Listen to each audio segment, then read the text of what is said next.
Yo, what's up mga boss? Welcome sa ating YouTube channel. For today's vlog mga boss, nalang tayo share no sa about sa itong OSEC A60R mga boss. Ito na itong OSEC A60R. Bali naka-modify blend sa siya 180 degree.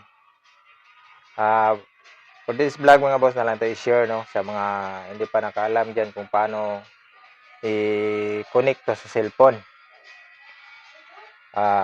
Mag-upload lang kayo ng bali mag-download lang kayo ng apps sa camera nito mga boss, yung iSmart DB. Available yan sa Play Store. I-download nyo lang dyan sa Play Store. Makita nyo ng iSmart TV para makunik nyo na yung cellphone rin sa inyong pag-transfer sa video mga boss. Meron ding pangalawang tips kung paano mag-transfer nito. Bumili lang kayo ng OTG or car reader para matransfer yung video nito sa ating camera O60R. Tapos nyo maka-download ng apps ng iSmart TV mga boss.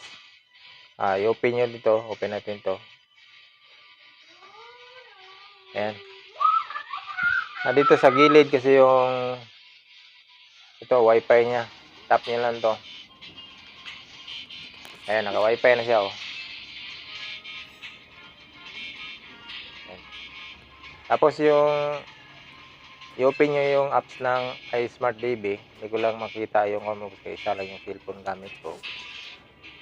Tapos i-open nyo, connect nyo tong wifi ng yung action cam, yung O60 AR. Ang password nito mga boss is 123456789. Kita nyo na yung password dito sa taas, no? Dito about. Ano, password niya. Kita nyo diyan.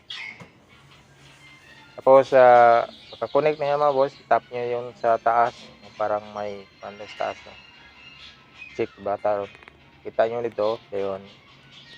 I-connect nyo na mga boss. Dali rin i-connect. Ano? Napadali lang yan mga boss i-connect, no? Ating